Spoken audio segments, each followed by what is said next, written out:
Hello दोस्तों। मेरा नाम है अमित कुमार और आप सभी का स्वागत है आपके अपने यूट्यूब चैनल सक्सेस गुरुकुल पर।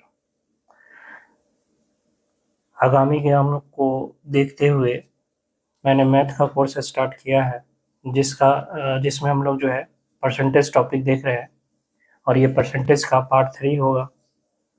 तो वीडियो पसंद आएगा तो वीडियो को लाइक ज़रूर कीजिएगा।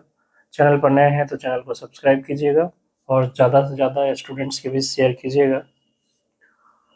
चलते हैं आज के पहले क्वेश्चन की ओर। कह रहा है कि यदि ए बी से 28% अधिक है तथा सी ए और बी के योग से 25% कम है तो सी ए से कितना प्रतिशत अधिक है। कह रहा है ए बी से 28% अधिक है तो बी अगर हम लोग मान लें क्या 100 तो ए कितना हो जाएगा 128।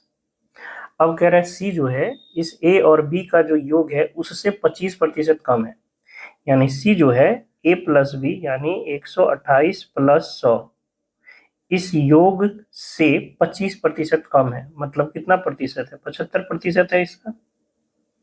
तो ये 128 सॉरी 228 हो जाएगा। 228 गुना 3, 25 से कट जाएगा ये 3 बार में, ये 4 बार में, 3/4, 4 से ये 5 और 7 छक 28, 21 और 150 कितना हो जाएगा 171, यानी सी कितना है 171 है।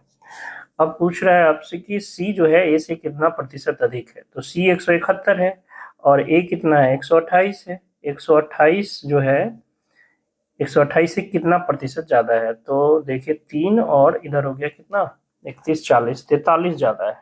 यानी सी जो है वो ए से कितना ज्यादा है 43 ज्यादा है। किससे ए से, यानी 128 से, और परसेंटेज बदलने के लिए 100%। तो 4 से ये कट जाएगा, 4 तेईस 12, 4 दूना 8 और 25 चौका 100। ऊपर हो गया कितना 25 तेईस 75, 25 चौका 100, 107/32। तो 32 तेईस 96, 11, 32 तेईस 96 कितना हो जाएगा 4 और 11 15, 31 25 60, यानी 33.59 समथिंग आएगा, जो कि लगभग में हम लोग बोल सकते हैं लगभग में कितना है 33.6% है। तो ऑप्शन नंबर क्या हो जाएगा बी हो जाएगा। कह रहा यदि ए बी से 40% कम है और सी ए और बी के योगफल का 40% है तो बी सी से कितने प्रतिशत अधिक है। ए जो है बी से 40% कम है, यानी बी 100 है तो इससे 40% कम कितना 60। सी ए और बी के योगफल का 40% है। सी जो है ए और बी यानी 60 प्लस 100 का कितना प्रतिशत है 40% है। तो ये कितना हो जाएगा 160, 2 से ये 5 बार में 2/5, ये 5 से कट गया 32 बार में, 5 15, 5 दूना 10, यानी सी कितना हो गया 64 हो गया। तो ए 60 है बी 100 है और सी कितना है 64 है। कह रहा है बी सी से कितना प्रतिशत अधिक है, तो बी कितना है 100 और सी कितना है 64, तो कितना अधिक हो गया 36 अधिक हो गया। बी जो है वो सी से कितना अधिक हो गया 36, कितना में 64 में, परसेंटेज में बदलने के लिए 100%।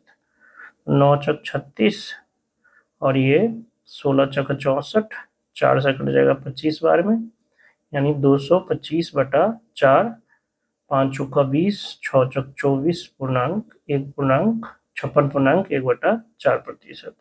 Option number C. कह रहा है ए बी से 80% अधिक है तथा सी ए और बी के योगफल से 48.4/7% कम है तो सी ए से कितने प्रतिशत कम है। तो ए जो है वो बी से 80% अधिक है, तो बी अगर 100 है तो ए कितना हो जाएगा 180 हो जाएगा। अब सी ए और बी के योगफल से 48.4/3%। तो पहले तो इसको फ्रैक्शन में बदल लीजिए, 8 7 56 और 4 60, 0 और 7 6 28 और 6 34, यानी इतना परसेंट, परसेंट हटाने के लिए 100, 1 0 से 0 खत्म, 17 दूना 34 और ये 5 दूना 10, यानी 17/35 हो गया। तो कोई कह रहा है कि 17/35 कम है, मतलब 35 था तो उसमें 17 कम हो गया, तो 35 में 17 कम हो गया तो बचा कितना, 18। तो यही कह रहा है कि सी जो है वो ए और बी के योग से इतना प्रतिशत कम है, यानी ए और बी का योग अगर 35 है तो सी उससे 17 कम है। तो देखिए ए और बी का योग आपके पास कितना है, 180 और प्लस में 100, इसका कितना, तो 35 में 17 कम है तो कितना बचेगा, 18 बचेगा। बात आ रही समझ में, 17/35 कम का मतलब क्या हुआ, 35 में 17 कम, तो बचेगा कितना, 18। यानी ए जो सी जो है वो ए और बी के योग का कितना है, 18/35 है। 17/35 कम है मतलब 18/35 है। तो ये हो जाएगा 280 गुना 18/35, 35 से कट जाएगा 8 बार में, ये हो गया 144, यानी सी कितना है, 144। क्वेश्चन पूछ रहा है कि सी ए से कितने प्रतिशत कम है, सी जो है वो ए से कितना कम है। तो सी ए से कितना कम है, 36, 180 में से 44, 144 जाएगा तो 36, कितना में, 180 में, और परसेंटेज बताने के लिए 100%, 36 बचे 180, 5 से ये 20 बार में, यानी 20%। सी जो है वो ए से कितना प्रतिशत कम है, 20% कम है, ऑप्शन नंबर ए। एक संख्या में 40% की वृद्धि की जाती है और उसके बाद 40% की कमी की जाती है, संख्या में शुद्ध परिवर्तन क्या है। तो देखिए सक्सेसिव परिवर्तन, परसेंटेज परिवर्तन क्या है, जब आप किसी चीज में पहले x% और फिर y% की वृद्धि करते हैं तो टोटल x प्लस वाई प्रतिशत नहीं बल्कि x plus Y x into Y बटा 100% की वृद्धि होती है। ठीक है, इस चीज को ऐसे समझिए कि अगर कोई चीज पहले 100 था, ठीक है, और x% की आप वृद्धि की है तो अब क्या हो जाएगा, 100 प्लस x बटा 100 होगा कि नहीं, और फिर y% की आप वृद्धि कर दिए इसी में फिर से, तो अब क्या हो जाएगा, 100 प्लस वाई बटा 100। तो ये 100 से 100 कैंसिल, इसका गुना कीजिए तो 10,000 plus 100y plus 100x plus में xy और बटा में क्या है, 100 है। तो जब इसको अलग अलग कीजिएगा तो यहाँ देखिए ये हो जाएगा 100 प्लस ये 100 से 100 खत्म तो y, ये 100 से 100 खत्म तो x, और ये xy बटा 100। यानी पहले कितना था 100, कितना बढ़ गया, अब बढ़ गया आपके पास ये। तो यही फॉर्मूला बन जाता है सक्सेसिव का कि x और y% की दो लगातार वृद्धि हो तो फार्मूला टोटल वृद्धि का क्या हो जाएगा, x plus Y plus X into Y बटा 100%, इतना की वृद्धि हो जाती है। जब कभी किसी चीज में लगातार दो वृद्धि x और y% की हो तो टोटल वृद्धि x plus Y plus X into Y बटा 100% की होती है। ठीक है, अब इसमें याद रखिएगा ये हमेशा वृद्धि ही नहीं हो सकती है, कमी भी हो सकती है कोई। तो जब कमी होगा तो बस उसके जगह चिन्ह क्या कर देना है, माइनस। जैसे y% की अगर कमी रहता तो जहां जहां y होता वहां क्या हो जाता, माइनस हो जाता। ठीक है, तो ये फॉर्मूला यहाँ से आया।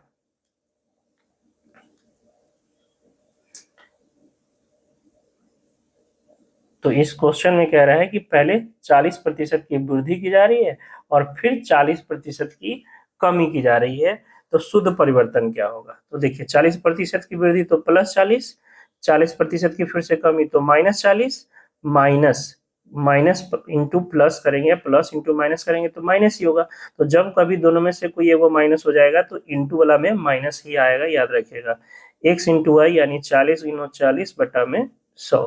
तो एक जीरो से एक जीरो खत्म, एक जीरो से एक जीरो खत्म, 40 से 40 खत्म, 4 चौका 16, माइनस में 16%। माइनस क्या बताता है, कमी बताता है, यानी 16% की क्या हो जाएगी, कमी हो जाएगी। कब, जब किसी संख्या में 40% की पहले वृद्धि कर दे और फिर 40% की कमी कर दे तो टोटल ओवरऑल उसमें क्या होगा, 16% की कमी हो जाएगी। तो यहाँ से एक चीज आपको ये भी ध्यान रखना है, जब कभी सेम वृद्धि और सेम कमी हो, सेम वृद्धि और सेम कमी हो, यानी x% की वृद्धि हो फिर x% की कमी हो, या x% की कमी हो और फिर x% की वृद्धि हो, वैसे केस में हमेशा कमी ही होगा और वो कमी होगा x² बाई 100%, x² बाई 100%, ये ध्यान रखिएगा। कब? जब सेम कमी और सेम वृद्धि हो तो उस केस में हमेशा कमी होगा, और वो कमी किसके बराबर होगा? एक्स स्क्वायर बाई 100% के बराबर होगा। जैसे यहाँ 40% की वृद्धि है और 40% की कमी, तो 40 का स्क्वायर बटा 100 की कमी होगी, यानी 1600 बटा 100 कितना हो जाएगा? 16% की कमी हो जाएगी। ठीक है, तो एक तरीका तो आपको ये सीखना है। दूसरा, जब फ्रैक्शन में आ जाए या 3-4 लगातार वृद्धि हो तो उस केस में आपको एक और चीज ध्यान रखना है। देखिए 40% का मतलब क्या होता है? 40% का मतलब होता है 2/5। फ्रैक्शन में 40% का मतलब क्या होता है? 2/5। और 2/5 की वृद्धि कि पहले 5 था तो अब कितना हो गया? 7 हो गया। पहले 5 था तो अब कितना हो गया? 7 हो गया। और फिर 40% की कमी का मतलब क्या हुआ? कि पहले 5 था तो अब कितना हो गया? 3 हो गया। पहले 5 था तो अब कितना हो गया? 3। तो टोटल इसको क्या करना है? हमें गुना करना है। तो पहले अगर 25 था तो अब जो टोटल हो गया वो कितना हो गया? 21 हो गया। तो देखिएगा क्या हो रहा है? कमी हो रहा है। कितना का कमी हो रहा है? 4 का। कितना में? 25 में। और परसेंटेज बदलने के लिए 100%, तो 25 चौका 100 यानी 16%। तो ये चीज जो है आपको, जो फ्रैक्शन वाले क्वेश्चन होते हैं या 3%, 4% वाले क्वेश्चन होते हैं, या मेंसुरेशन में देखिएगा अभी आगे आएगा क्वेश्चन, उस जगह जो है ये कॉन्सेप्ट आपको ज्यादा काम करेगा। बाकी छोटे क्वेश्चन के लिए आप x+y वाला फॉर्मूला भी ध्यान रख सकते हैं। ठीक है, तो इसका आंसर क्या हो जाएगा? 16% की कमी, ऑप्शन नंबर डी। यदि किसी कर्मचारी के वेतन में 15% की वृद्धि होती है और उसके बाद फिर 15% की कमी होती है, तो उसके मूल वेतन में कुल कितने प्रतिशत की कमी होगी? तो याद रखिएगा, सेम है तो हमेशा क्या होगा? कमी होगा। और कितना होगा? तो यहाँ 15 है तो 15 का स्क्वायर बटा 100, यानी 225 बटा 100, यानी 2.25% की क्या हो जाएगी? कमी हो जाएगी। Option number D. भुवन के वेतन में पहले 16% की कमी की गई और बाद में 25% की वृद्धि की गई, तो उसके वेतन में शुद्ध प्रतिशत परिवर्तन ज्ञात कीजिए। तो पहले 16% की कमी तो -16%, फिर 25% की वृद्धि तो +25, और दोनों में एक नेगेटिव है तो यहाँ माइनस हो जाएगा। 16 गुना 25/100, ये 25 चौका 100, और ये 4 से 4 बार में। इधर कितना हो गया? 9 -16 प्लस 25 कितना हो जाएगा? 9 - 4 यानी 5। प्लस में आया है, इसका मतलब वृद्धि हो रही है। कितने की? 5% की। Option number C. एक बाइक के मूल्य में 10% की वृद्धि हो गई और पुनः इसमें 8% की वृद्धि की गई, तो बाइक के मूल्य में निवल प्रतिशत वृद्धि कितनी हुई? तो पहले 10% तो +10, फिर 8% तो +8, +10 गुना 8/100। तो ये 1 0 से 1 0 खत्म, यानी 18 प्लस ये 8/10 यानी 0.8, तो 18.8%। टोटल कितनी की वृद्धि हो गई? 18.8%। Option number C. एक आदमी के दैनिक कार्य में घंटों में 35% की वृद्धि होती है और उसके प्रति घंटे मजदूरी में 25% की कमी होती है, तो उसकी आय में होने वाली प्रतिशत वृद्धि ज्ञात कीजिए। अब देखिए, दो लगातार वृद्धि, तो किसी चीज में दो लगातार वृद्धि या कमी तो समझ में आया, लेकिन कभी कभी क्या होता है, किसी चीज का जो निर्भरता है वो दो चीज के गुणनफल पर निर्भर करता है। अब जैसे टोटल मजदूरी, कुल मजदूरी जो है, कुल मजदूरी ये किस पर निर्भर करता है? एक तो उसका प्रति घंटा मजदूरी जो है, प्रति घंटा मजदूरी, और दैनिक कार्य में लगे घंटे, यानी कितना घंटा काम करता है और प्रति घंटा उसकी मजदूरी क्या है। इसी दोनों के गुणनफल पर उसका कुल मजदूरी निर्भर करेगा। करने का मतलब, आप दिन में 8 घंटा काम करते हैं और प्रति घंटा 40 रुपया है, तो टोटल आपका जो मजदूरी होगा वो कितना होगा? 320। अब अगर कार्य का घंटा बढ़ा दीजिए तो, या प्रति घंटा मजदूरी बढ़ा दीजिए तो आपका क्या बढ़ जाएगा? मजदूरी बढ़ जाएगा। अगर इसमें कोई एगो कम हो जाएगा तो मजदूरी कम होगा, दोनों कम होगा तो भी मजदूरी कम होगा। कहने का मतलब कुल मजदूरी इस दोनों के गुणनफल पर निर्भर करती है। तो ऐसे केस में इसमें कमी या वृद्धि और इसमें ये कमी और वृद्धि जो होगी वो रिजल्ट किस पे पड़ेगा, वो कुल मजदूरी पर पड़ेगा। और यहाँ सक्सेसिव लगा सकते हैं। क्या लगा सकते हैं? सक्सेसिव। जब भी दो चीज के गुणनफल, कोई चीज दो चीज के गुणनफल पर निर्भर करे तो उसमें किसी परसेंटेज वृद्धि दोनों में अगर हो रही है तो वहां पे किसका फार्मूला लगा सकते हैं? सक्सेसिव का लगा सकते हैं। ठीक है, तो यहाँ पर क्वेश्चन में क्या कर रहा है कि उसका जो दैनिक कार्य में जो घंटा वो लगा रहा था उसमें वो 35% की वृद्धि कर दी।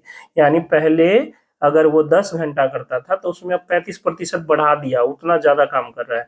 लेकिन उसका प्रत्येक घंटे में जो मजदूरी थी वो 25% कम गई। तो कह रहा है कि उसकी आय में क्या परिवर्तन आएगा, उसके आय में क्या प्रतिशत वृद्धि आएगी। तो देखिए 35% की वृद्धि हुई तो +35, और 25% की कमी हुई तो -25, -35 गुना 25/100। तो ये 10 हो गया, 25 से कट जाएगा 4 बार में, -35/4 कितना हो जाएगा? 8 चौक 32, और ये हो गया 3, 7 चौक 28, और ये 5, यानी 1.25 प्लस में आया है, यानी वृद्धि होगी। तो 1.25 की उसकी मजदूरी में यानी दैनिक आय में वृद्धि हो जाएगी। Option number A. ठीक है, किसी वस्तु के मूल्य में 15% की कमी करने पर उसकी दैनिक बिक्री में 25% की वृद्धि हुई। इस दैनिक बिक्री पर पड़ने वाला शुद्ध प्रतिशत प्रभाव क्या है? क्या हो गया? मूल्य में कमी हो गया। तो निश्चित है कोई सामान में के मूल्य में कमी होगी तो उसकी बिक्री क्या होगी? बढ़ जाएगी। तो उसकी बिक्री बढ़ गई 25% से। मूल्य कम हुआ 15%, बिक्री बढ़ गई 25% से। तो पूछ रहा है क्या प्रभाव पड़ेगा इससे। तो किसी भी प्रोडक्ट का जो है टोटल बिक्री जो है वो किस पर डिपेंड करता है? उस प्रोडक्ट के मूल्य पर, और प्रोडक्ट की जो दैनिक बिक्री है उस पर निर्भर करता है ना। तो दैनिक बिक्री जो है वो 25% बढ़ गया, लेकिन जो मूल्य है वो 15% कम गया। तो मूल्य 15% कमा तो -15, और बिक्री 25% बढ़ा तो +25, -15 गुना 25/100। तो 25 से कट जाएगा ये 4 बार में, यानी 10 माइनस कितना हो गया? ये 3 चौका 12, और ये 0.75। तो 6.25% पॉजिटिव है तो वृद्धि होगी, 6.25% की वृद्धि हो जाएगी। जब किसी साइकिल के मूल्य में 20% की कमी की गई तो बिकने वाली साइकिलों की संख्या में 20% की वृद्धि हो गई तो दुकान के बिक्री पर क्या प्रभाव पड़ेगा? देखिए सेम अभी जो कॉन्सेप्ट ऊपर बताएं कि 20% की कमी हुई एक चीज में और दूसरे चीज में 20% की वृद्धि हो गई, तो ऐसे केस में हमेशा कमी होगी। और वो कमी क्या होगी? 20² यानी 400/100, 400/100 यानी 4% की क्या हो जाएगी? कमी हो जाएगी। Option number A. सोहन ने अपने खर्चों में 25% की कमी की, बाद में उसने खर्चों में 10% की और कमी की। उसके खर्चों में कुल मिलाकर कितने प्रतिशत की कमी हुई? पहले क्या 25% के तो -25, और फिर क्या 10% का तो -10। अब इस बार माइनस इंटू माइनस क्या हो जाएगा? प्लस हो जाएगा। 25 गुना 10/100। तो 1 0 से 1 0 खत्म, 5 से ये 2 बार में, यानी -35 और प्लस में 2.5, यानी माइनस का 32.5। माइनस का 32.5 का मतलब 32.5% की कमी। माइनस किसको दर्शा रहा है? कमी की दर्शा रहा है। Option number A. एक संख्या को पहले 10% घटाया जाता है और फिर 10% बढ़ा दिया जाता है तो प्राप्त संख्या वास्तविक संख्या से 50 कम है, तो वास्तविक संख्या ज्ञात कीजिए। तो पहले 10% घटाया, फिर 10% बढ़ाया, तो टोटल क्या होगा? कमी होगा। कितना का कमी होगा? 10² 100, यानी 100/100, यानी 1% की क्या हो जाएगी? कमी हो जाएगी। और आपको दे रखा है क्या कि 50 की कमी हो जाती है, और परसेंटेज में कितना की कमी है? 1% की, यानी 1% ही किसके बराबर है? 50 के बराबर है। और वो संख्या चाहिए आपको, तो संख्या का मतलब 100%, 100 से गुना कर देंगे तो ये 5000। ऑप्शन नंबर बी हो जाएगा। 5000 रुपए की एक वस्तु के मूल्य में पहले 10% की तथा पुनः 10% की वृद्धि की जाए तो कुल वृद्धि कितने की होगी? पहले 10 का, फिर 10 का, तो 10 प्लस 10 गुना 10/100, 1 0 से 1 0 खत्म, यानी 20 प्लस 1 कितना का वृद्धि हो गया? 21% का वृद्धि हो गया। आपसे पूछ रहा है रुपया में कितना का, जबकि वस्तु कितना का था? 500 रुपया का, और उसमें टोटल कितनी वृद्धि हो गई? 21%। तो 500 का 21% कितना हो जाएगा? 21 पच्चे 105 रुपए की वृद्धि हो गई। Option number A. किसी वस्तु की कीमत पहले 20% घटा दी गई और पुनः 30% बढ़ा दी गई। यदि वस्तु का वर्तमान मूल्य 416 रुपए है तो वस्तु का आरंभिक मूल्य ज्ञात कीजिए। पहले 20% घटा और फिर 30% बढ़ा, तो -20 प्लस 30 -20 गुना 30/100। तो 1 0 से 1 0 खत्म, 1 0 से 1 0 खत्म, ये कितना हो गया? प्लस का 10 और माइनस का 3 दूना 6, यानी 4% का टोटल वृद्धि हुआ। पॉजिटिव आया मतलब 4% की वृद्धि, और वस्तु का कह रहा है कि वर्तमान मूल्य कितना है? 416 रुपए है। वस्तु का वर्तमान मूल्य 416 रुपए, तो 4% की वृद्धि का मतलब क्या हो गया कि अब वस्तु कितना का हो गया? 104% का, और यही 104% का वैल्यू दे रखा है 416। तो ये एक 4 बार में कट जाएगा, यानी 1% कितना है? 4 है। तो 100% क्या हो जाएगा? 400, यानी वस्तु का आरंभिक मूल्य कितना था? 400 था। Option number C. एक कंपनी का मुनाफा अप्रैल से मई तक 10% बढ़ा, तत्पश्चात यह मई से जून तक 20% गिर गया, और फिर जून से जुलाई तक 50% बढ़ा। तो अप्रैल से जुलाई तक मुनाफे में प्रतिशत की बढ़ोतरी। तो देखिए इस बार 3 गो आ गया है ना। पहले 10% क्या हो गया? बढ़ गया, फिर 20% गिर गया, और फिर 50% बढ़ गया। तो ऐसे क्वेश्चन को कैसे सॉल्व करेंगे? तो पहले किसी दो का निकाल लीजिए और फिर उसका तीसरा से निकालिए। जैसे 10% बढ़ा और 20% गिरा, +10 -20 -10 गुना 20/100, यानी -10 और माइनस का ये 1 0 से 1 0 खत्म, -2, यानी -12%। यानी 10 और 20, जो ये 10% बढ़ा और 20% गिरा, उसका रिजल्ट क्या हो गया? -12%, यानी 12% की कमी। अब 12% की कमी या 50% की वृद्धि कर दीजिए, तो -12 + 50 -12 गुना 50/100, यानी कितना हो गया? ये 38, और 50 दूना 100, 2 से ये 6 बार में 38 माइनस 6, यानी 32%, जो कि पॉजिटिव आया है। तो 32% की वृद्धि हो जाएगी। Option number B. दूसरा तरीका जो अभी हमने आपको बताया, रेशियो मेथड। 10% का मतलब क्या होता है? 1/10। तो 10% बढ़ गया मतलब 10 से कितना हो गया? 11, 1 बढ़ गया। 20% का मतलब क्या होता है? 20% का मतलब होता है 1/5। तो 20% गिर गया मतलब 5 में 1 गिर गया, तो 5 से कितना हो गया? 4, और फिर 50% बढ़ गया। 50% का मतलब 1/2, यानी 2 में 1 बढ़ गया, तो कितना हो गया? 3। ठीक है, तो आप यहाँ से निकाल सकते हो। अच्छा, यहाँ कटने वाला अगर होगा तो आप काट भी सकते हो, लेकिन यहाँ काटेंगे नहीं, क्योंकि 5 दूना 10 और ये पूरा पूरी 100 बन रहा है, और ये 4 तिहाई 12 और गुना में 11, 120 और 2 कितना हो गया? 120 और 12 132 हो गया। यानी 100 का चीज कितना बन गया? 32, यानी कितना की वृद्धि हो गया? 32 का।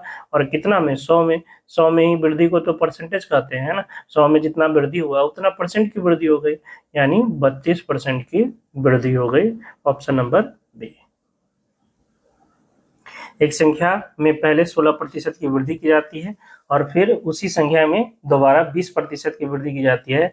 इस प्रकार प्राप्त संख्या में अब 40% की कमी की जाती है। तो मूल संख्या में निवल कमी कितने प्रतिशत की है?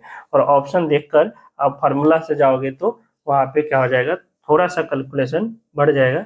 तो हम लोग क्या करते हैं, इसको रेशियो मेथड से बनाते हैं। 16% का मतलब होता है 4/25। ठीक है, तो कितना हो गया? 25 से 29 हो गया। 16% की वृद्धि की गई। 5% की फिर से 20% की वृद्धि फिर से की जाती है। 20% का मतलब 1/5, यानी 5 से कितना हो गया? 6 हो गया। उसके बाद जो है 40% की कमी, तो 40% का मतलब क्या होता है? 2/5, यानी 5 से कितना हो गया? 3 हो गया। ठीक है, तो 25 गुना 25 625, और ये हो गया 18 गुना 29। 18 गुना, या पहले 29 गुना 6 कर लेते हैं। 30 होता तो ये कितना होता? 180, और उसमें से 6 घटा लेंगे तो 174 गुना 3। 174 गुना 3, तो 17 तिहाई 51 और 4 तिहाई 12। 4 तिहाई 12 और 17 51 1 52, ठीक है। यानी 625 कितना बन गया, 522 बन गया। तो कितना की कमी हो गई, 103 की कमी हो गई। कितना में, 625 में, और परसेंटेज में बदलने के लिए 100। तो 25 से चौका 100, 25 बचे, यानी 412/25, ठीक है। 412/25। तो 25 गुना ये कितना हो जाएगा, 25 से कम 25, 16, 25 छक्का 150, और ये हो गया 12, 16.12/25%, ठीक है। बाकी आप वो फार्मूला जो है किसी दो को लेकर भी बना सकते हो वहां से, तो वहां से भी आप सॉल्व कर सकते हो। इसका आंसर हो जाएगा ऑप्शन नंबर डी। किसी संख्या में पहले 40% की वृद्धि हुई, फिर 25% की कमी हुई, फिर 15% की वृद्धि हुई, और बाद में फिर 20% की कमी हुई, तो संख्या में शुद्ध वृद्धि या कमी का प्रतिशत। तो देखिए इस बार 4 है ना, 4 है, तो इसमें जो है हम लोग रेशियो मेथड से बनाएंगे। 40% की वृद्धि मतलब, अब ये आप लोगों को ध्यान रखना होगा, बार बार लिखने की जरूरत नहीं है। 40% का मतलब 2/5, 25% का मतलब 1/4, 15% का मतलब 3/20, और 20% का मतलब 1/5। तो 40% की वृद्धि यानी 2/5 की वृद्धि, यानी 5 की चीज कितना की हो गई, 7 की। 25% की कमी यानी 1/4 की कमी, 4 की चीज 3 की हो गई।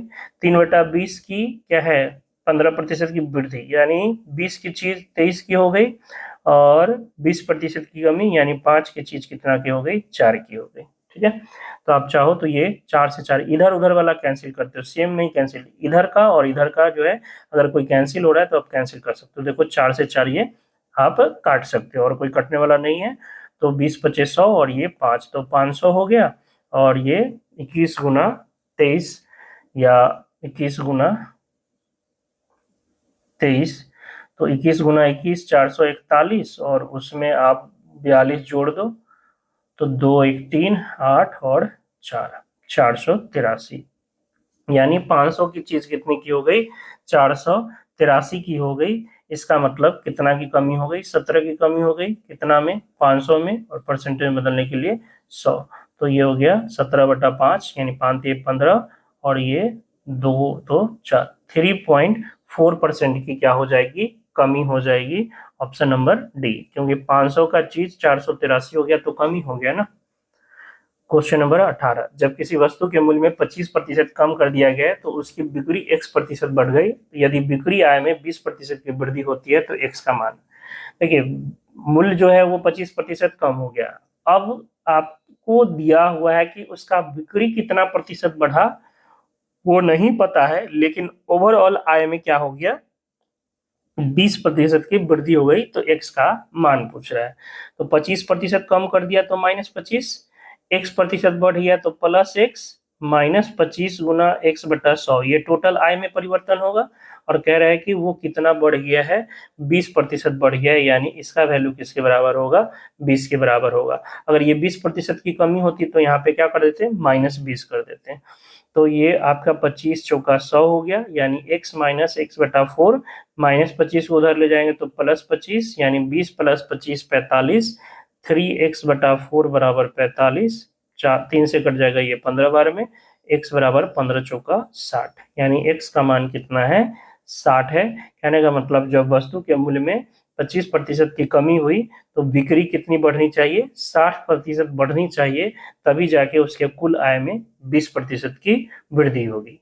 अच्छा, इसको रेशियो मेथड से कैसे बनाएंगे, 25% का मतलब क्या होता है, 1/4, तो 4 से कितना हो गया, 3 हो गया। दूसरा यहाँ पे क्या परिवर्तन हुआ पता नहीं, ठीक है, ये वाट है, और हमारे पास रिजल्ट आ गया 20% की वृद्धि। 20% की वृद्धि का मतलब 5 से कितना हो गया, 6 हो गया। तो ये और ये गुना होता है, ये और ये गुना होता है, तब ये मिलता है। अगर आपको ये पता है और ये नहीं पता है और ये पता है, तो ये कैसे निकलेगा, इससे इसमें क्या करेंगे, भाग कर देंगे, यानी 5/4 और 6/3, 3 से ये कट गया 2 बार में, तो 5/8, 5/8। इसका मतलब यहाँ पे क्या रहा होगा, 5/8, यानी 5 का चीज कितना हो जाएगा, 8। तो कितना की वृद्धि, 3 की वृद्धि, कितना में, 5 में, और परसेंटेज में बदलने के लिए 100%, यानी 60%। तो आप रेशियो से भी निकाल सकते हो। जब किसी वस्तु के मूल्य में 20% की कमी की गई तो उसकी बिक्री में x% की वृद्धि हुई। यदि राजस्व प्राप्ति में 25% की वृद्धि होती है तो x का मान, उसका मूल्य जो है 20% कम गया तो -20। अब बिक्री जो है x% बढ़ गया तो +x, -20 गुना x/100। ये टोटल राजस्व में परिवर्तन है, प्रतिशत परिवर्तन। और ये दिया हुआ है कि कितना वृद्धि हो रहा है, 25% की वृद्धि हो रहा है, यानी किसके बराबर हो जाएगा, 25 के बराबर हो जाएगा। तो 20×5 = 100, यानी x - x/5 बराबर 20 और प्लस इधर जाएगा 25 और 20 उधर जाएगा तो +20 यानी 45। कितना हो जाएगा, 4x/5 बराबर 45, यानी 4x बराबर 45 बचे 25, 5 × 20 225, यानी x बराबर 225/4। 5 × 20, 6 × 24.25, 56.25% पॉजिटिव आया है तो क्या हो जाएगा, वृद्धि हो जाएगा। और चूंकि वृद्धि तो दिया हुआ ही था 56.25 की वृद्धि, यानी x का मान 56.25। Option number C. यदि टमाटर की कीमत में 25% की वृद्धि हो और सुधा टमाटर पर केवल 15% अधिक खर्च करना चाहती हो तो सुधा द्वारा प्राप्त टमाटर की मात्रा में कमी की प्रतिशत की गणना करें। देखिए, अभी पिछले वीडियो में हमने आपको बताया था कि अगर किसी चीज की कीमत में वृद्धि हो जाए, किसी चीज की कीमत में मान लीजिए 25% की अगर वृद्धि हो जाए तो हम चाहते हैं कि हम जो है ना खर्चा न करें, खर्चा न बढ़ाएं, खर्चा न बढ़ाए, यानी पहले जितना रुपया का सामान लाते थे उतना ही रुपया का अभी भी सामान लाए। तो हमें क्या करना होगा, हमें उसके उपयोग में जो है कमी करना होगा, जो उसकी मात्रा है उसमें क्या करना होगा, कमी करना होगा। तो अगर 25% की वृद्धि होती थी, यानी 100 से 125 हो जाता था, तो हमें 125 से अपना जो कंजम्पशन है वो 125 से कितना करना पड़ता था, 100 करना पड़ता था, यानी 25 की कमी करनी पड़ती थी 125 में और गुना 100%। ये सॉल्व करके आए हैं। लेकिन अब क्या कह रहा है कि 25% का तो वृद्धि हुआ, लेकिन हम चाह रहे हैं कि टमाटर पर खर्चा जो पहले जितना करते थे उससे 15 रुपया ही, यानी 15% ही बढ़ाएं। तो हमें क्या करना होगा, अभी भी अपना खपत कम करना होगा, लेकिन पहले जितना नहीं, क्योंकि हम थोड़ा सा अपना खर्चा बढ़ा रहे हैं। तो देखिए 100 से कितना हो गया, 125, लेकिन हम चाहते हैं कि हम 15% ही खर्चा बढ़ाएं, यानी हमारे पास रुपया कितना है, 115 है। पहले हम 100 का सामान खरीदते थे, अब सामान हो गया 125 का। हम कहें कि 125 रुपया नहीं है, हम दे सकते हैं 115 रुपया ही। तो हमें क्या करना है, हमारा जो क्वांटिटी था, जो खपत था, उसको कम कर दो। तो कितना कम कर दो, तो 125 से कितना कर दो, 115 का कर दो। तो कितना का कमी करना होगा, 10 का। 125 से 115 आने में 10 का, और ये 10 कितना में, 125 में, और परसेंटेज में बदलने के लिए 100%। तो 25 चौका 100, 25 बचे 125, 5 से ये 2 बार में, यानी अब हमारा खपत जो है वो 8% ही कम करना पड़ेगा। बात आई समझ में। 100 रुपया का चीज था, अब हो गया 125 रुपया। हम कहें कि हम 125 रुपया नहीं दे पाएंगे, हम बहुत करेंगे तो 15% अपना खर्च बढ़ाएंगे, मतलब हम 115 तक सामान लेंगे।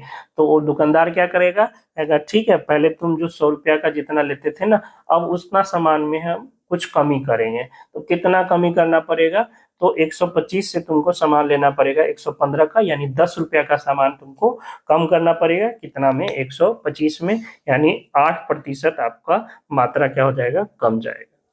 तो ऑप्शन नंबर सी। यदि पेट्रोल की कीमत 19% बढ़ जाती है और सुनीता पेट्रोल पर अतिरिक्त रुपए से केवल 12% खर्च करना चाहती है तो वह खरीदे जाने वाले पेट्रोल की मात्रा में कितने प्रतिशत की कमी करेगी, निकटतम पूर्णांक तक बताना है। मतलब ये एक्यूरेट वैल्यू आपका नहीं आने वाला है, दशमलव के बाद कुछ आएगा, तो लगभग में पूर्णांक बताना है आपको। तो पेट्रोल की कीमत पहले 100 थी, अब हो गई 119। हम चाहते खपत जो है, हम 1 रुपया भी खर्चा न बढ़ाए, यानी हम 100 रुपया का ही सामान ले, तो हमें 19 का कमी करना पड़ता है 119 में। लेकिन हम चाह रहे हैं कि हम अपना खर्च 12% बढ़ाएंगे, यानी 100 का न बल्कि 112 का पेट्रोल लेंगे। ठीक है, तो कितना का कम करना पड़ेगा, 7 रुपए का पेट्रोल कम करना पड़ेगा, कितना में, 119 में, और परसेंटेज बदलने के लिए 100%। ठीक है, तो ये कट जाएगा कितना बार में, 7 एकम 7 और 7 7 17 7 119, यानी 100/17%। तो आपको पता है 17 पचे 85 ही होता है, लेकिन 17 छका 102 होता है, यानी ये लगभग किसके बराबर है, ये लगभग 6% के बराबर है। Option number B.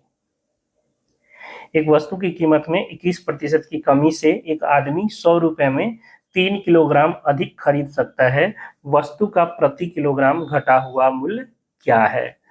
एक व्यक्ति जो है क्या करता है, एक वस्तु की कीमत में 21% की कमी हो जाती है, जिसके कारण पहले जो वो 100 रुपया में जितना केजी चीज खरीदता था, ठीक है, जितना केजी वो सामान खरीदता था, उससे 3 केजी ज्यादा खरीद सकता है। तो उस वस्तु का प्रति किलोग्राम घटा हुआ मूल्य ज्ञात करना है। बात आ रही समझ में? जैसे आप 100 रुपया लेके गए, ठीक है, कितना केजी, मतलब कुछ केजी आपको सामान मिलता था। अब क्या क्या दुकानदार ने 21% मूल्य को घटा दिया, तो उसी 100 रुपया में जितना आप पहले लेते थे, उससे 3 केजी अब आपको ज्यादा मिलता है। कहने का मतलब, अगर आप चाहते कि हम 3 किलो एक्स्ट्रा ना ले, हम जितना हम सामान लेते थे उतना ही हमको चाहिए, मेरा पैसा वापस कर दो, तो आपको कितना पैसा वापस मिलता? तो आप कहते 100 का 21%, 100 का 21%, यानी 21 रुपया आपको वापस मिल जाता। क्यों? क्योंकि मूल्य में 21% की कमी हो गई और आप 100 रुपया लेकर जा रहे हो, यानी 21 रुपया आपको लौटा दिया जाता अगर आप एक्स्ट्रा सामान नहीं लेते। लेकिन इसी 21 रुपया के बदले आपको कितना ज्यादा मिल रहा है? 3 केजी ज्यादा मिल रहा है, यानी कह सकते हैं कि 3 केजी का ही दाम कितना है? 21 रुपया हुआ, यानी 1 केजी का दाम कितना होगा? 7 रुपया होगा। लेकिन ये कौन सा मूल्य है? याद रखिएगा, ये घटा हुआ मूल्य है। कम हुआ तब ना 21 रुपए का 3 केजी हुआ, कम होने के कारण ना, यानी जब भी ये आएगा तो ये घटा हुआ मूल्य ही आएगा। ठीक है, यानी 1 केजी का कितना है? 7 रुपया घटा हुआ। अगर बढ़ा हुआ पूछता तो आप कहते सर 21% वृद्धि का है ये, यानी ये 7 रुपया जो है 69% का वैल्यू है, सॉरी 79% का वैल्यू है। कितना का? 79%। 21% कमी, तो हमें 100% का वैल्यू चाहिए। ये बढ़ा हुआ मूल्य हो जाता है, यानी ये ओरिजिनल मूल्य हो जाता, बढ़ा हुआ नहीं, ये क्या हो जाता? ओरिजिनल मूल्य हो जाता। ठीक है, यह चावल की कीमत में 20% की कमी एक व्यक्ति को 450 रुपए में 50 केजी अधिक चावल प्राप्त करने में सक्षम बनाती है। चावल का मूल्य प्रति केजी ज्ञात कीजिए, यानी जो पहले वाला मूल्य था वो ज्ञात करना है। कितना की कमी हो गई? 20%। कितना में? 450 रुपया जो लेकर जाते थे, तो 450 का अगर हम लोग 20% निकाले तो कितना हो गया? 90 रुपया। तो अगर हम सामान ज्यादा नहीं खरीदना चाहते तो हमें 90 रुपया वापस मिल जाता, लेकिन वो 90 रुपया में 50 केजी चावल ले रहा है, यानी 50 केजी चावल का दाम कितना? 90 रुपया, यानी 5 केजी चावल का दाम 9 रुपया, यानी 1 केजी चावल का दाम 9/5 रुपया। लेकिन ये याद रखिएगा, ये घटा हुआ मूल्य है। ये क्या है? घटा हुआ मूल्य है। तो 9/5 रुपया जो है 20% कमी के बाद है। 20% कमी मतलब 80, यानी ये 9/5 कितना के बराबर है? 80 के बराबर है। हमें 100 का चाहिए, तो गुना में 100। तो ये 20 चौका 80, 20 पचे 100, 5 से 5 खत्म, यानी 9/8 रुपया, यानी 9/4 रुपया, यानी 4 दूना 8, और ये 1 यानी 2, और ये 5, यानी 2.25 रुपया मूल्य था इसका। यानी जो शुद्ध मूल्य था शुरू वाला, वो 2.25 रुपया था, घटने के बाद 9/5 रुपया था। Option number D. यदि एक भिन्न y/x के अंश में 12% की वृद्धि और इसके हर में 2% की कमी होने पर उस भिन्न का मान 6/7 हो जाता है, तो मूल भिन्न ज्ञात कीजिए। देखिए, भिन्न का अंश क्या है? y, और y में 12% की वृद्धि हुई, यानी 112/100, और इसके हर में 2% की कमी हुई, यानी x में 2% की कमी, यानी 98/100। तो ये 100 से 100 तो कट जाएगा, और ये नया भिन्न कितना हो जाता है? 6/7। 6/7। ठीक है, तो 7 से कट जाएगा ये, कितना बार में? 7 एकम 7, 7 चौक 28, 14 बार में, 14 सत्ते 98, और ये 14 से कट जाएगा कितना बार में? 14 सत्ते 14 8 112, ठीक है। यानी y बटा x बराबर हो जाएगा, इधर 6 है, इधर से आ गया कितना 8, यानी 3/4। कहने का मतलब मूल भिन्न जो आपका y बटा x था वो कितना है, 3/4 है। Option number A.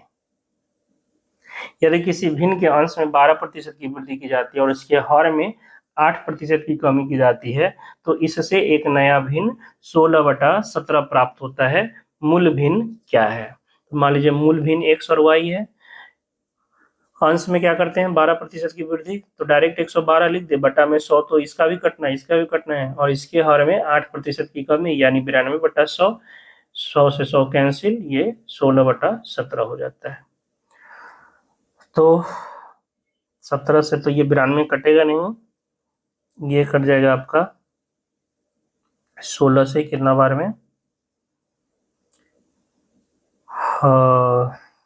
16 से ये 7 बार में, 92 7 से कटेगा नहीं, कटेगा, तो 17 सते 119 और इधर गया 92, 92 ऊपर, और ये 17 गुना 7 119, यानी मूल भिन्न जो है वो 92/119 है। Option number D.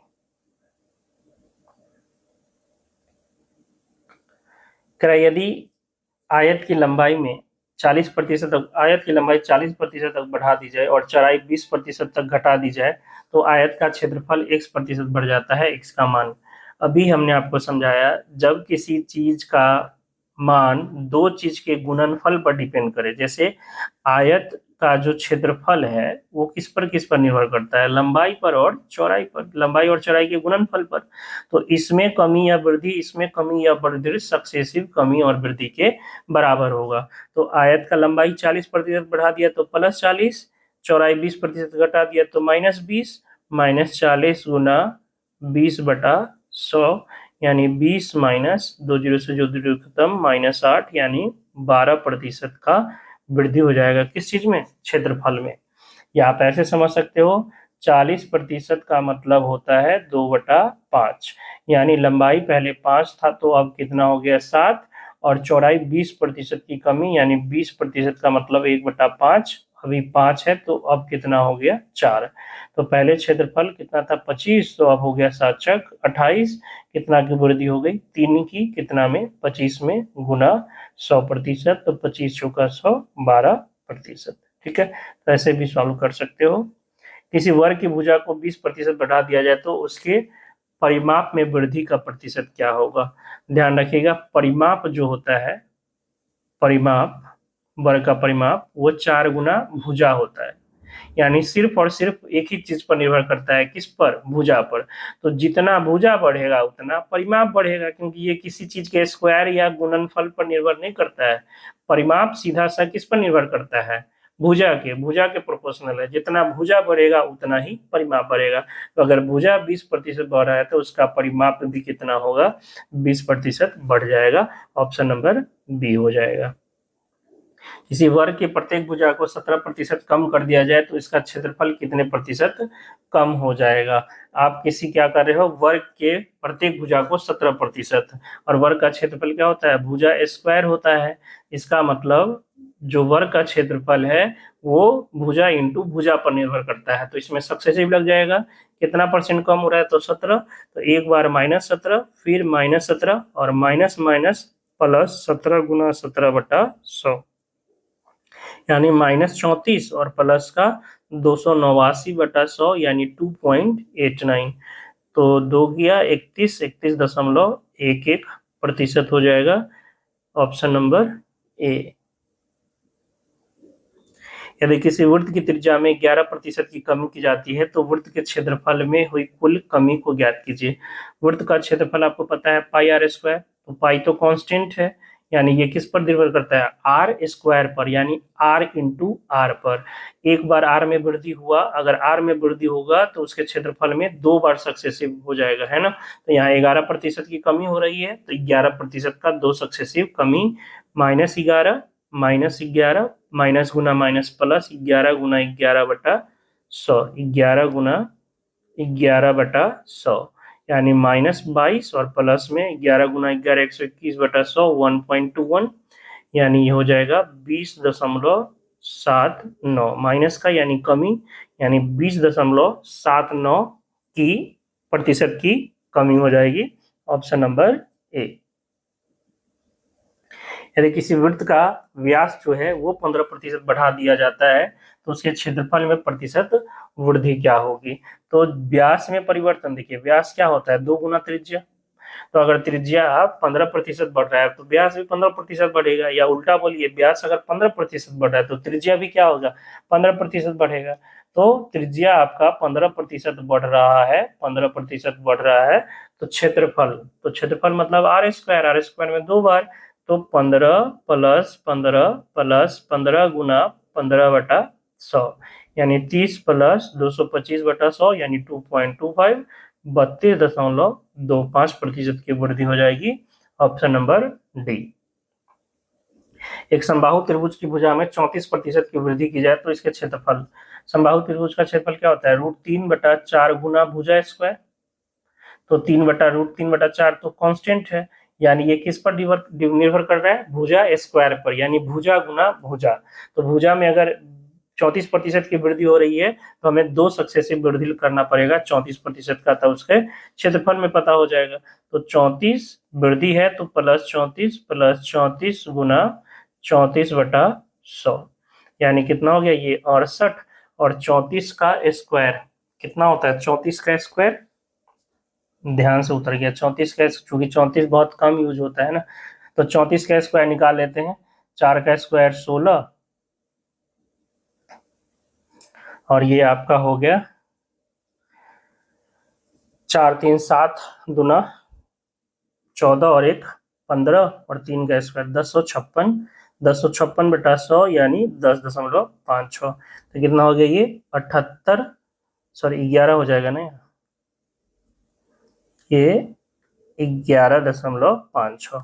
तो 68 प्लस 11 यानी 79.56%। ऑप्शन नंबर, सॉरी सी और बी इधर हो गया, यहाँ सी है ये बी है, तो ऑप्शन नंबर सी 79.56%।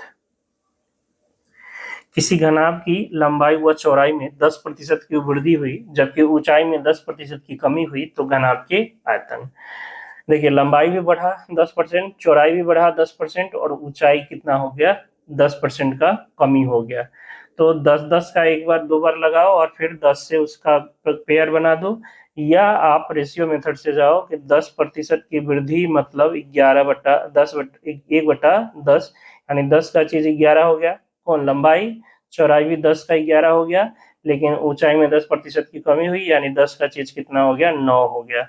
इधर तो हो गया 1000 और 121 गुना 9, 121 गुना 9 तो 9 9 दूना 18, 9 और 1 10 यानी 100 का चीज, सॉरी 1000 का चीज कितना हो गया 1089 हो गया, यानी 89 की वृद्धि हो गई कितना में 1000 में, गुना 100%, 2 जीरो से 2 जीरो खत्म, यानी 8.9% की क्या हो जाएगी वृद्धि हो जाएगी। किस चीज में आयतन में। आयतन आप पता है किस किस चीज पर निर्भर करता है, लंबाई गुना चौड़ाई गुना ऊंचाई पर, ठीक है 3 गो चीज पर निर्भर करता है, तो 3 बार सक्सेसिव 8.9% की क्या वृद्धि, ऑप्शन नंबर बी। यदि एक घनाभ की लंबाई और चौड़ाई क्रमशः 10% और 20% बढ़ा दी जाती है और इसकी ऊंचाई 20% तक कम कर दी जाती है तो घनाभ के आयतन में प्रतिशत वृद्धि क्या होगी। लंबाई 10% और चौड़ाई 20% बढ़ जाता है, यानी ये 10 से 11 हो जाता है, 20% मतलब 1/5 यानी ये 5 से 6 हो जाता है, और ऊंचाई जो है 20% कम कर दिया जाता है यानी ये 5 से 4 हो जाता है। तो आपसे पूछ रहा है कि इसके आयतन में, तो ये काट सकते हो यहाँ 2 से ये 5 बार में 25 से 125 हो जाएगा, और ये 12 गुना 11, 12 गुना 11 कितना 132, यानी 125 का चीज 132 हो गया, 7 का वृद्धि हो गया कितना में 125 में, परसेंटेज बदलने के लिए 100%, 25 चौका 100, 25 बचे यानी 7 छक 28/5, 25 3, 5.3/5%, 5.3/5%, ऑप्शन नंबर ए। यदि किसी वर्ग की भुजा को 20% बढ़ा दिया जाता है तो उसके परिमाप में प्रतिशत वृद्धि क्या होगा। अभी बताएं परिमाप किस पर निर्भर करता है, 4 इंटू भुजा, तो 4 तो कांस्टेंट है, सिर्फ भुजा पर निर्भर करता है। तो भुजा अगर 20% बढ़ रहा है तो उसका परिमाप भी क्या होगा, 20% ही बढ़ेगा। सर ये क्वेश्चन रिपीट हो गया ना, 20%, ऑप्शन नंबर बी। यदि किसी बेलन की त्रिज्या 10% बढ़ा दी जाए और ऊंचाई 40% कम कर दी जाए तो उसके वक्र पृष्ठ क्षेत्रफल, बेलन का वक्र पृष्ठ क्षेत्रफल क्या होता है, पाई 2 पाई r h। तो 2 पाई तो कांस्टेंट है, यानी किस किस पर निर्भर करता है, और r और h पर। तो एक बार और एक बार h का जो है सक्सेसिव वृद्धि या कमी जो भी होगा वो लगा देंगे, यानी 2 बार लगेगा इसमें। जब भी क्षेत्रफल रहेगा तो उसमें 2 बार ही लगेगा, किसी चीज का क्षेत्रफल हो और आयतन हो तो 3 बार लगेगा। तो त्रिज्या 10% बढ़ रहा है तो +10, और ऊंचाई 4% 40% कम हो रहा है तो -40, -10 गुना 40/100, यानी -30, 1 0 से 1 0, 1 0 से -4, यानी -34%। कहने का मतलब 34% की कमी हो जाएगी, ऑप्शन नंबर डी। एक घन के प्रत्येक भुजा को 10% बढ़ा दिया जाता है तो आयतन में कितने प्रतिशत की वृद्धि होगी। घन का जो आयतन होता है वो भुजा की हो, यानी भुजा गुना भुजा गुना भुजा, तो सक्सेसिव 3 बार लगेगा। 10% की वृद्धि यानी 10 से 11, 10 से 11, 10 से 11, ठीक है, 10 से क्या हो गया, 11 हो गया, यानी 1000 बन गया कितना, 1331। कितना की वृद्धि, 331 की वृद्धि कितना पर, 1000 पर, गुना 100%, यानी 33.1% की वृद्धि हो जाएगी आयतन में, ऑप्शन नंबर सी। यदि किसी लंबवृत्तीय बेलन के आधार की त्रिज्या में 20% की वृद्धि और ऊंचाई में 30% की कमी हो जाए तो आयतन में क्या होगा। लंबवृत्तीय बेलन का आयतन होता है πr²h, यानी r में 2 बार और h में 1 बार। आयतन है तो 3 बार होगा ही, लेकिन आपको ध्यान रखना है किसका 2 बार, तो r का 2 बार होगा, r का 2 बार। त्रिज्या में 20% का तो 2 बार त्रिज्या में, और उसके बाद सक्सेसिव फिर आपका ऊंचाई में। तो आयतन जब भी हो तो कोशिश कीजिए रेशियो से निकालिए, ठीक है। 20% की वृद्धि का मतलब क्या हो गया, 20% का मतलब आपको पता है 1/5, यानी 5 से 6। तो r² क्या हो जाएगा, इसका स्क्वायर कर देंगे, ठीक है। r² हो जाएगा 25 से 36, ठीक है। 25 से 36 हो गया। आप चाहो तो 2 बार 5 6 5 6 कर सकते हो, या डायरेक्ट स्क्वायर है तो स्क्वायर भी कर सकते हो। और ऊंचाई में 13% की कमी हो गई, सॉरी 30% की कमी हो गई। 30% मतलब 3/10, यानी 10 का चीज कितना हो गया, 7 हो गया।